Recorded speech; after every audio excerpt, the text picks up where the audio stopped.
warahmatullahi wabarakatuh. Kami dari kelompok 2 Dari kelas 6 Ilmu Pemerintahan mata kuliah Komunikasi Pemerintahan dengan dosen pengampu Ibu Lolita Debbie Mahendra Putri yang beranggotakan saya Febri Nur Setiawati, saya Anissa Ayu Pratiwi, saya Kamelina Putri. saya Rosa Mulyani. Mari kita simak videonya. Check it out.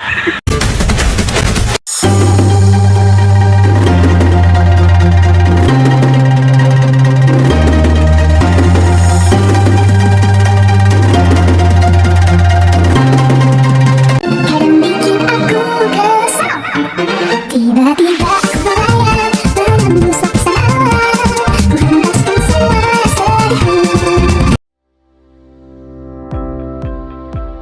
Tanya ke Bapak, menurut Bapak, mengapa dengan ada manusia silver ini mengganggu nggak sih Pak di jalanan? Kalau ini kan rata-ratanya dia itu di lampu merah kan dia. Iya. Kalau untuk mungkin ya, kalau bagi saya nih tidak mengganggu sih, karena mungkin dia juga tuh mencari nafkah mungkin ya. Kalau menurut saya, cuman untuk bagi orang banyak gak tahu sih. Tapi kalau untuk di lampu merah gitu, Iya. ya. Terus menurut Bapak, gimana caranya pemerintah buat menanggulangi manusia silver ini? Paling menurut saya ya, saran buat pemerintah kan, Iya, maaf. harus menyediakan tempat khusus untuk kreasi. Karena itu tuh kayak bentuk seni kan dia itu kan. Iya. Sistemnya tuh. Paling pemerintah tuh untuk menyediakan lahan lah untuk seni warga Karawang gitu. Otomatis kan orang seni itu nggak hanya orang silver doang kan, manusia silver itu kan banyak gitu. Paling disediain tempat. Untuk pekerjaan juga kan itu. Iya, untuk hiburan warga Karawang Iya, juga. benar. Terus menurut Bapak, apa aja faktor yang melatar belakangi manusia silver ini? Paling ya karena mungkin gak ada kerjaan, mungkin ya kerjaan tetap mungkin ya. Iya. Kayak kalau lebih ke ini sih kalau menurut saya itu sih. Kayak di sini kan emang mayoritas Karawang ini apa? Pabrik gitu kan. Terus jadi mereka tuh butuh kehidupan, biaya kehidupan juga. Jadi Iya.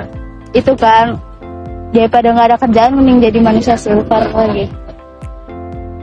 Paling itu sih. Kalau menurut saya pribadi ya.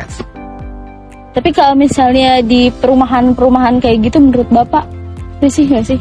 Ini kan di Kalau jalanan. warga nih ya, Iya. karena sekarang itu banyak kasus penculikan ya. Iya. Mungkin untuk warga sekitar, untuk perumahan-perumahan pasti risih. Karena berpikirnya tuh, wah itu pasti penculik lah atau apalah. Iya Gitu sih kalau menurut saya ya. Walaupun itu enggak gitu, tapi untuk warga sekitar pasti merasa risih. Jadi sudut pandangnya agak jelek juga di manusia silver. Iya, benar. Kalau untuk disediain tempat mungkin sama pemerintah mungkin ada positifnya lah. Ya. Gitu, Pak. Atau apa.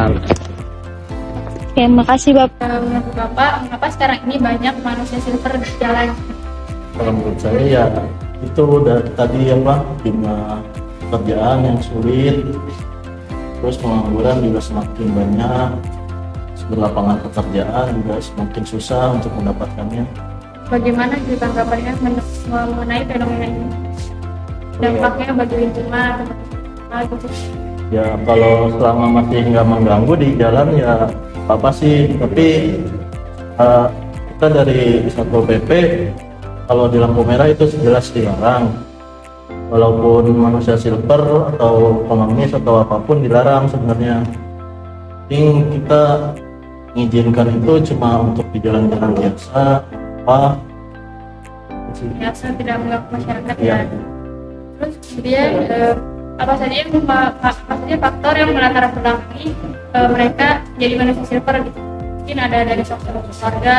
Ya, dari faktor keluarga, terus kata sih kebanyakan terus dari luar pulau yang akhirnya merantau dan di sini juga udah lama dapat pekerjaan. Terus yang terakhir Pak, apa sih yang harus dilakukan pemerintah gitu? Ini Bapak sebagai yang menjaga lingkungan di sekitar untuk menanggulangi maraknya manusia silver ini. Kalau menurut saya terus disediakan lapangan pekerjaan yang banyak ya, minimal pelatihan pekerjaan. Ya, terima kasih ya Pak. Sebelumnya kita mau wawancara sedikit ya Pak. Pertanyaannya itu, menurut Bapak sendiri, mengapa nih sekarang banyak banget manusia silver dan badut jalanan gitu Pak? Yang pertama sih mungkin karena kebutuhan ekonomi ya. Mereka juga ya kebutuhan hidup lah bisa kita bilang gitu ya. Mereka butuh makan dan mereka tidak punya lapangan pekerjaan lain selain itu gitu ya. Jadi ya pilihan mereka yang bisa dibilang gampang ya untuk mencari uang ya dengan menjadi manusia silver atau badut gitu ya yang ada di jalan-jalan mungkin. Mungkin itu juga bisa jadi itu ya yang melatar belakangi mereka menjadi manusia silver ya Pak? Iya. Ya. Terus menurut Bapak sendiri, keberadaan manusia silver dan badut jalanan ini mengganggu nggak Pak? Kalau mengganggu bisa dibilang mengganggu juga gitu ya, karena kan mereka kan rata-rata ada di lampu merah gitu ya, di jalanan gitu ya. Kadang mereka kan masuk ke areal jalan ya, terutama di jalan-jalan itu membahayakan buat pengendara juga, membahayakan mereka juga gitu loh. Ya ada juga sih ya, bisa dibilang sih bahaya ya kita bilang gitu, jadi ini cukup mengganggu juga. Kemudian tanggapan Bapak terkait fenomena manusia silver dan badut jalan ini gimana tuh Pak? Ya kalau bisa sih ya mereka itu ada dikasih solusi dari pemerintah juga ya, biar jalan itu tidak ada teman-teman yang bisa kita bilang mereka juga teman-teman kita gitu yang ada di lapangan. Ya, jangan sampai mereka terus berkeliaran di lapangan. Mereka dikasihlah tempat media atau mereka bisa bekerja atau mereka bisa mengeluarkan aspirasi mereka lah. Yes. Untuk cara menanggulangi maraknya manusia silver ini, pesan Bapak kepada pemerintah itu bagaimana Pak? Mungkin mereka diberi pelatihan sih. Beri pelatihan ya? Ya pelatihan yang menurut, karena kan kalau kita lihat kan mereka tuh rata-rata remaja ya gitu ya. Remaja dan mungkin bisa anak di bawah umur juga. Anak di bawah umur ya. Ini yang harus dibalikan lagi ke orang tuanya gitu. Itu yang harus dilakukan pemerintah sih. Dikembalikan ke orang tua beli mungkin apa ya, kayak penjelasan bahwa itu tidak memperjakan anak di bawah umur ya, itu tidak bagus sih. Sama ada pelatihan tadi sih. Menurut Bapak ini kenapa sih sekarang marak banget manusia silver atau sama badut jalanan tuh di jalan-jalan atau di perumahan-perumahan kayak gitu? Apa yang menyebabkan bisa jadi banyak gitu loh Pak? Jadi masyarakat. Ya. Kalau kita pikir badut silver itu kan sesuatu hal yang baru. Karena dengan badut itu dia gampang mendapatkan uang karena pakaiannya dan juga penampilannya yang serba unik gitu. Jadi dengan unik itu anak-anak bisa menjadi suatu tontonan kan. Akhirnya dengan gaya penampilan seperti itu, jadi sesuatu yang hal yang baru, jadi anak-anak itu kan gampang nyari nasi indu itu dia. Jadi dia faktornya itu karena badut seperti itu, manusia seperti itu kan dia ujungnya nyari duit. Berarti kan faktor ekonomi gitu ya Pak? Iya, faktor ekonomi. Karena kebutuhan. Ya, faktor ekonomi. Jadi kesimpulannya karena faktor ekonomi. Terus tanggapan Bapak terkait fenomena ini maraknya manusia silver sama badut jalanan ini gimana Pak menurut Bapak? Kalau dikatakan mengganggu, saya rasa juga tidak terlalu mengganggu. Karena yang badut-badut dan silver-silver itu, kalau biasanya kan ini taruhlah badut ya, biasanya dia nggak sampai mengganggu, memacetkan jalan. Dia kan kadang-kadang kan. Kalau yang manusia bersilver ini kan, atau anak-anak yang muda yang silver, kadang-kadang ya dia terjun sampai ke lampu merah, ke jalan raya, itu sedikit agak. Kalau untuk keamanan di lingkungan rumah gitu Pak, Kalau kita baca selama ini badut manusia silver pun saya rasa belum ada punya ulah. Jadi sini kan menanya aman gitu kan? iya. Atau ada motif-motif lain dia badut atau manusia silver, dia ada tujuan rencana lain, kayaknya nggak ada. Motifnya dia ini adalah mencari untuk kehidupan sehari-harinya, makan. Terus pertanyaan selanjutnya, kalau menurut Bapak nih, faktor apa sih yang melatar belakangi maraknya keberadaan manusia silver di Kabupaten Karawang ini? Selain faktor ekonomi, ada lagi nggak faktor lainnya?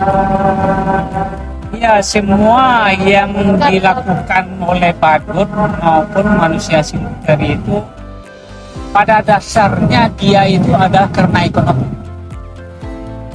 Mungkin karena kurangnya lapangan pekerjaan juga. Iya, itulah. Kalaupun dia mempunyai keahlian lain atau skill lain, taruhlah menjadi kuli aja, kalau dia pintar kuli atau membantu tukang, kan bisa menghasilkan uang 80.000 atau 70.000. Barangkali mereka ini tidak terbiasa kuli atau berdagang kecil-kecilan. Kalau dia terbiasa berdagang kecil-kecilan, jangankan jauh-jauh ya, dagang asongan rokok pun bisa menghasilkan uang 80.000, 100.000, karena dia tidak mempunyai minat atau skillnya di bidang jualan kecil-kecilan itu. Makanya dia mengambil cara pintas, beli pakaian. Kalau pakaian apa tadi? Badut, ada yang menyewakan itu. Ada yang menyewakan 15.000, 20.000 sehari. Dengan berdasarkan itu, dia gampang. Sewa 20.000 langsung dipakai, kita langsung jalan. Udah dapat duit. Berarti karena tidak ada skill dan tidak Karena ada keinginan. tidak ada skill dan tidak ada keinginan, maka terjun dia untuk menggampangkan cari duit itu. Simpel-simpel aja. Simpel-simpel aja. Pak ya. Saran Bapak untuk kepada pemerintah nih untuk menanggulangi masalah ini tuh gimana Pak? Supaya tidak fenomena manusia silver dan juga badut jalanan ini bisa teratasi tuh gimana baiknya? Iya. Buat pemerintah. Saran Bapak ke pemerintah gitu. Iya. Saran kita kepada pemerintah, khususnya tentu yang akan menangani badut-badut ataupun manusia silver itu tidak langsung kepada pejabat petingginya. Tentu bergerak di bidang bawahnya yang akan memberikan penyuluhan atau akan memberikan bimbingan orang-orang jalanan yang bergerak di bidang badut atau bergerak di bidang manusia silver. Tentu ada pengarahan.